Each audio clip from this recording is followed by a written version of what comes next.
Totman, bonjour. Oui, Vous êtes bonjour. juriste et chercheur en sociologie. On s'attendait à ce que des individus radicalisés cherchent à frapper les homosexuels dans les pays où ils peuvent, jusqu'à preuve du contraire, vivre sans crainte d'être discriminés. Écoutez, on ne peut que s'attendre à tout aujourd'hui, hein. Tout est possible et n'importe qui, hein, n'importe quel fou, hein, peut tout simplement se procurer une arme et puis faire le pire.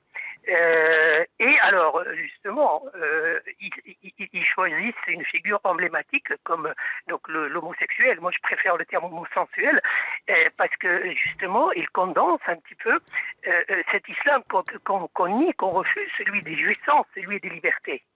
Ce crime, cette tuerie de masse perpétrée à Orlando, elle porte d'après vous la signature du groupe État islamique. L'auteur a-t-il agi sur instruction ou sous l'influence du groupe islamique en particulier, ou y a-t-il d'autres organisations susceptibles de commettre ou d'influencer pareil crime? Tout est possible. Moi, voyez-vous, je parle de terrorisme mental. C'est lui qui nourrit le terrorisme physique.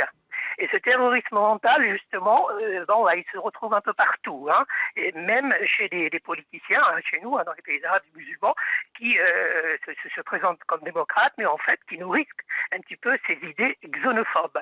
Par exemple, appuient ou ne veulent pas abolir les lois homophobes.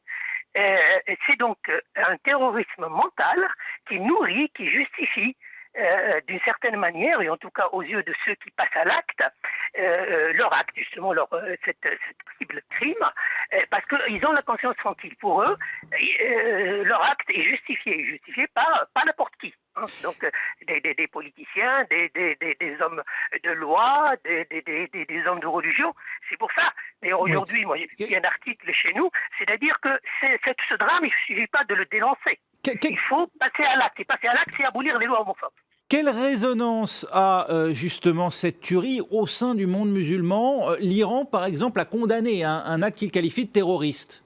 Oui, mais alors, condamner un acte qualifié de terroriste et en même temps mettre à mort les homosexuels, ça va pas, vous voyez. Donc, c'est tout simplement de l'hypocrisie. Il faut commencer, je crois que, et c'est ce que l'Occident doit peut-être demander, parce qu'il y a aussi de l'hypocrisie de la part de l'Occident, demander à leurs partenaires de commencer par les actes. Et les actes, c'est l'abolition des lois homophobes. Parce qu'on se base, voyez-vous, donc sur soi-disant justification religieuse. Or, il n'en existe pas.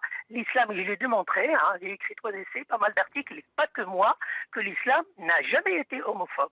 Et les lois, d'ailleurs, dans la plupart des pays arabes musulmans, et en tout cas au Maghreb, en Tunisie, ce sont des lois coloniales, qui ont été introduites par le colonisateur. Et donc, au départ, l'islam n'a jamais été homophobe, et par contre, ce sont les musulmans qui le sont.